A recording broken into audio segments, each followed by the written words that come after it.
The Crisis of Islamic Civilization by Ali A. Allawi. Preface. The Iraq of the 1950s, in which I was raised, as well as the broader Arab and Islamic world of that time, were a stage when the secular elements in societies, the ruling political class, and the cultural and intellectual elites had moved far away from an overt identification with Islam.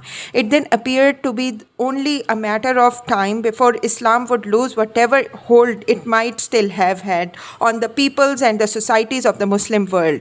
Even the term Muslim was unusual for the period. Muslim countries identified more in terms of national or ethnic status or ideological affinities. Islam was not a noticeable factor in daily life. Religion was mandatory course in school, it is true, but the life around us was clearly decoupling from Islam. Nobody taught us the rules of prayers or expected us to fast in Ramadan. We learned the shorter verses of the Quran, but the holy book itself was kept on shelves or in drawers, mostly unread. The pilgrimage to Makkah was only for the old, atoning for the transgressions in their lives, in preparation for their inevitable end, more in the nature of an insurance policy than an act of piety. I don't recall ever coming across the word jihad in any contemporary context. The prevailing rhetoric was more to do with the Arab destiny and anti-imperialism. A bit of religious fervor popped up during the Suez crisis of 1956, when Cairo radio blared out martial songs calling for the divine support against the Anglo-French Israeli invasion. But that was about it. Women, not only in my own family but throughout the urban middle classes, wore only Western clothes. They had long ceased to wear hijab. The only connection to pre-modern past that I had was my grandfather, who always wore the distinguishing and dignified dress of robes and turbans of an old line merchant.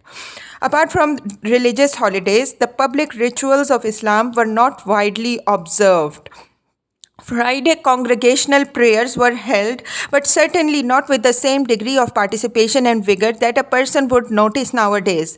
The formerly ubiquitous Sufi orders had lost most of their devotees, and what was left of them had become the object of faint ridicule by a knowing elite. I came across possibly one of the last of the wandering dervishes of the area, a Kalandar, who showed up in front of our house in his patched frocks carrying a ritual pike and a bowl.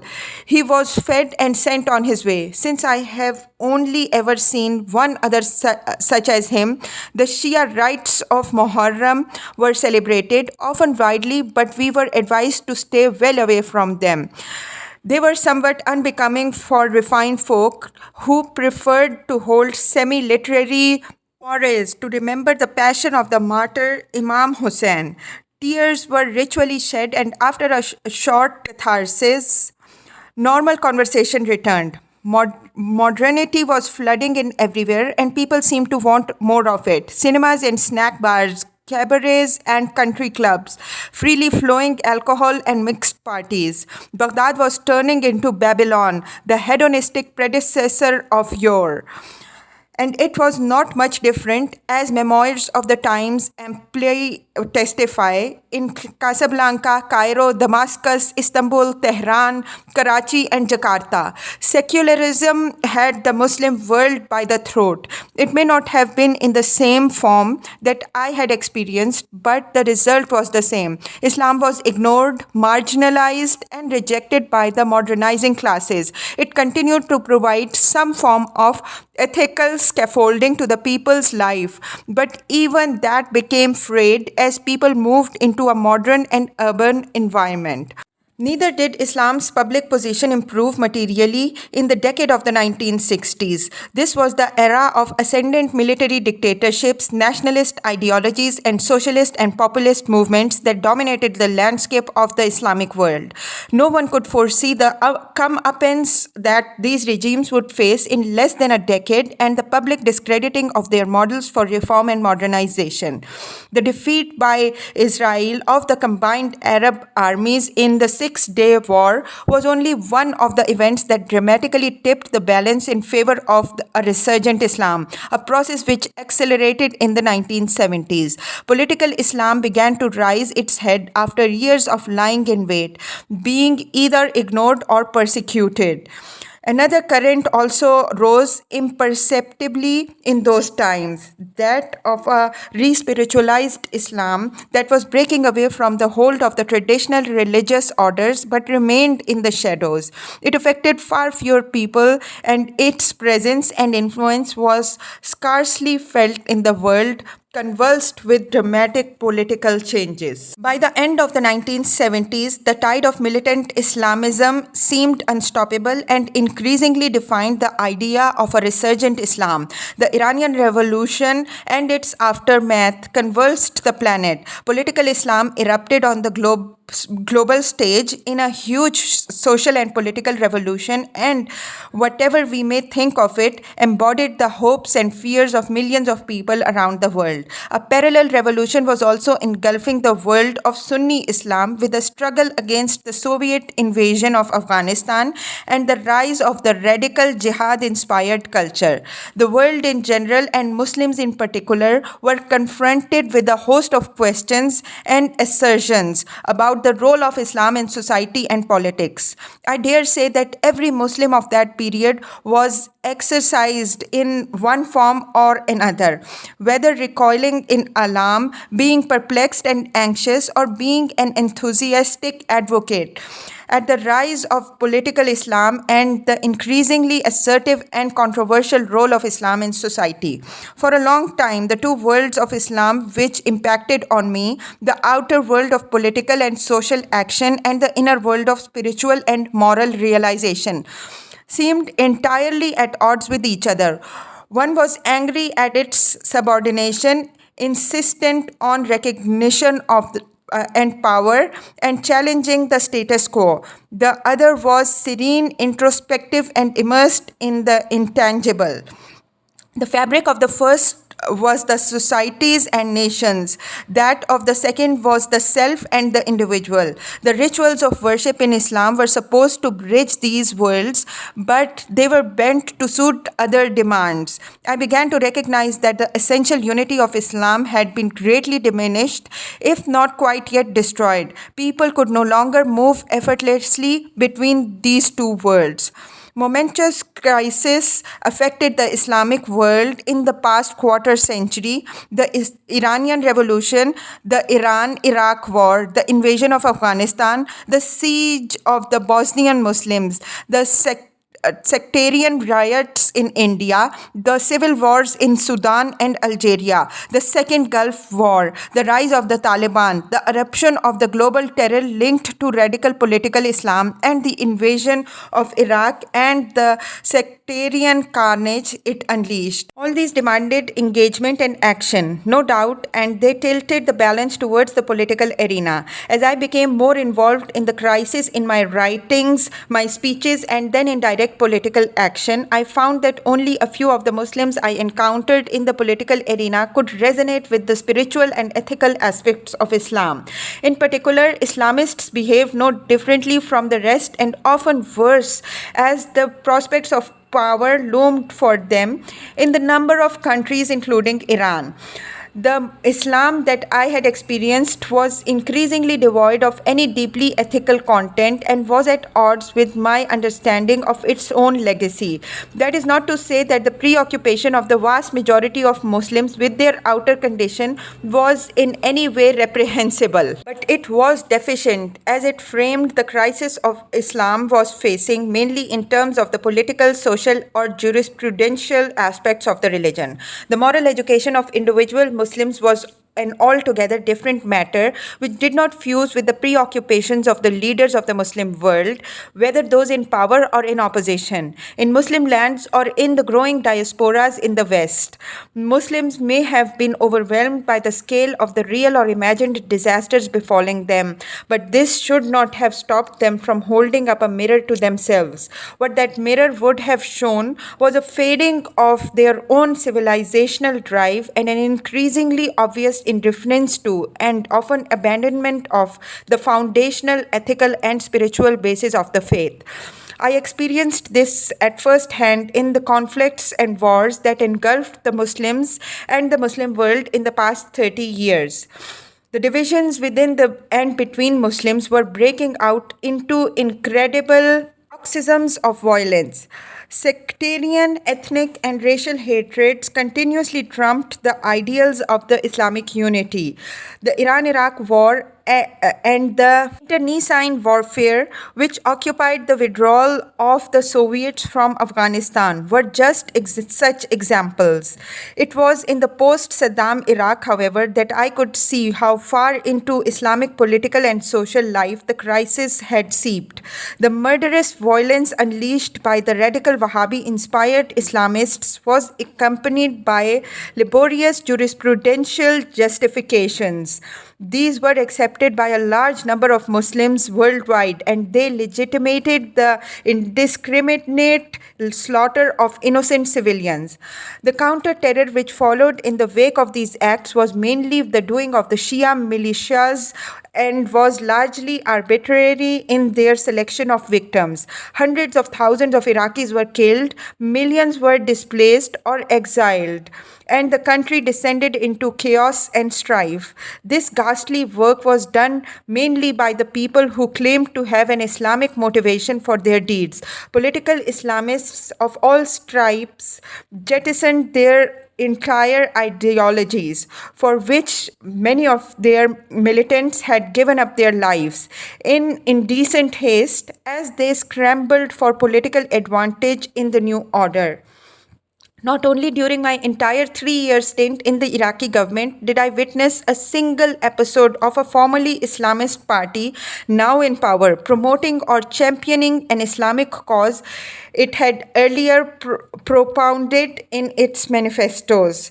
The ethical standards of the holders of the public office fell to appallingly low and squalid levels. The obsessive drive for personal material gain at the public expense seized the minds of a great percentage of the people in the political class and fed the extraordinary levels of corruption. It was a sad and dispiriting spectacle. Muslims, by and large, seemed to have cut themselves off from the well springs of Islamic ethics. I had actually guessed as much before I returned to Iraq, but it was in Iraq that I began to reflect on the matter systematically.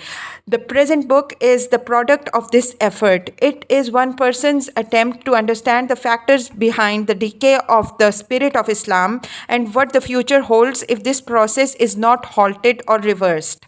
When my publishers first broached the idea that I might write a topical book on Islam, I was quite reluctant to do so. The bookshelves were already groaning with hastily written works on Islam. These were aimed to mostly satisfy a huge public demand for insights into and explanations for the phenomenal rise of violent political Islam and its impact on the modern world. After decades of indifference, when Islam was only of interest to academics, specialists, diplomats, travelers, and a few converts, Islam had burst again into Western consciousness. Islam was presumed to be a mortally wounded civilization, one that was unable to adapt to modernity and could thus only be consigned to a fate of marginalized and ultimate disappearance. But an explosive revival of the faith had swept the Islamic world and was now spilling outside its border. This unfamiliar manifestation of Islam became increasingly conjoined in the public mind with violence, revolution, instability, and war. The association was further reinforced by the spectacular acts of mass murder and terror inflicted on New York and Washington on 9/11 and later in Madrid and London.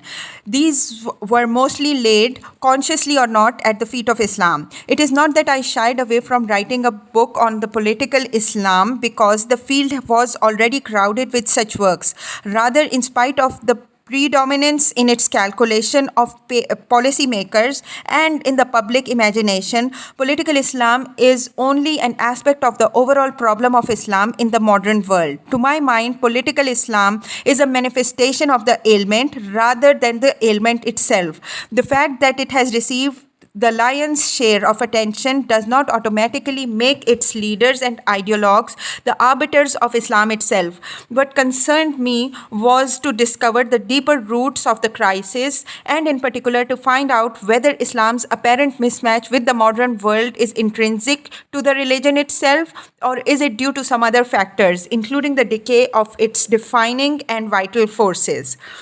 I set out to write this book with the purpose of answering three basic questions. First, could one speak of a single Islamic civilization any longer, or had Islam broken down irretrievably into loosely connected cultural, national, and ethnic units?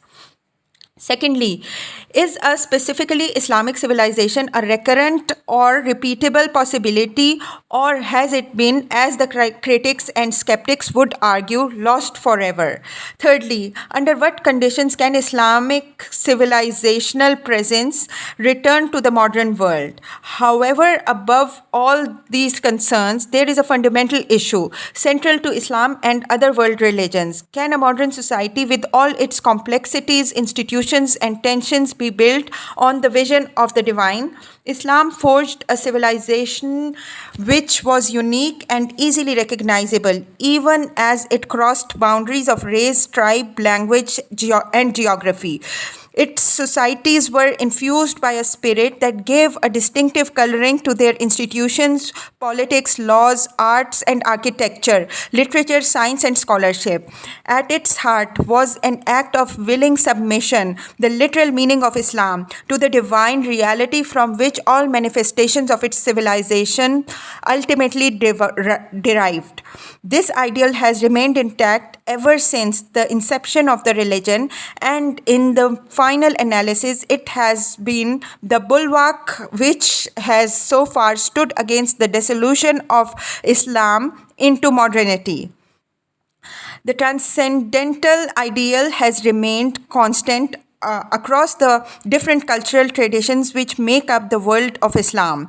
This has been frequently overlooked. The fact that Muslims' intrinsic diversity has overshadowed their unity. The book therefore addresses itself to the possibility of the survival and continuity of this ideal in the face of monumental challenges and modernity and globalization has raised. In this sense, my book is not about the political or even the religious dimensions of Islam. It is more about whether Muslims can remain committed to the transcendental idea and how this commitment would affect their conduct at individual and social levels. I have divided my narrative into four distinct but interconnected areas. In the prologue, I examine why the core of Islamic civilization is different from that of other civilizations, and in particular from the dominant and globalizing world order. The thread of the argument which runs throughout the book is that the Islamic civilization, almost by definition, has to acknowledge the role of the transcendent or the sacred or the divine, call it whatever you will, in its makeup. If that element is absent, then Islam cannot be forced into the dynamics of modernity without its integrity being affected.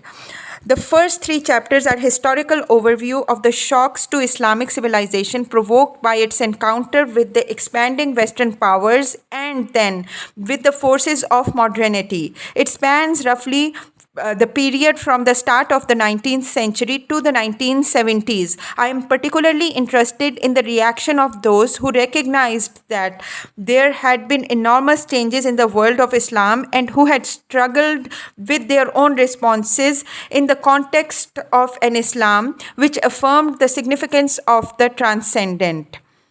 Many of the individuals I evoke here are not in the usual pantheon of figures associated with political Islam, but that does not diminish their importance.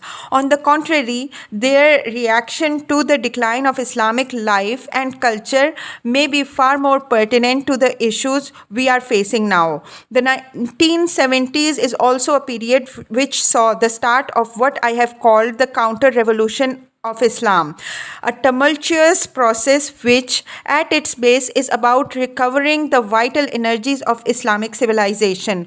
We are still living through this process with no final resolution in sight. In chapters 4 and 5, I track the effect of the changes which have occurred over the past 2 centuries on the fundamental understanding of Islam and its values. This process is necessarily more abstract, but I have tried to flesh out the narrative so as to make it more accessible for the general reader. I beg the reader's indulgence if the narrative becomes technical in places. However, this is essential to my argument. In these chapters, I have also examined the mechanisms by which Islam was gradually desacralized and how this has affected entire aspects of how Muslims think and believe. I explored the efforts of a number of people who have attempted to stop secularist thought and knowledge from becoming the basic block of Muslims' education, and to instill an ethics of virtue into the educational curriculum. I also deal with the all-important issue of the legitimacy and limit of the change in Islam and with those who have challenged the prevailing boundaries. I have purposefully included figures who have tried to bring back the transcendent aspect of Islam to rectify the over-identification of Islam with its political or juridical side. Some of these figures are not that well known, but they provide a dramatic example of what could happen if prevailing orthodoxies are seriously challenged. The calls to reform Islam and the meaning of reformation in the context of established orthodoxies have been highly problematic. Chapters 6 through to 10 deal with the outer effects of the erosion of the Islamic civilizational space on power, institutions, politics, values, economic life, and culture and society. These are the areas where the debate on the future of Islam has mainly taken place, but I have tried to introduce an ethical and spiritual dimension to the question of whether a uniquely Islamic order can ever be recreated again. The ascendant forces of modern global order have made deep inroads into the outer world of Islam and, equally importantly, into the minds of Muslims.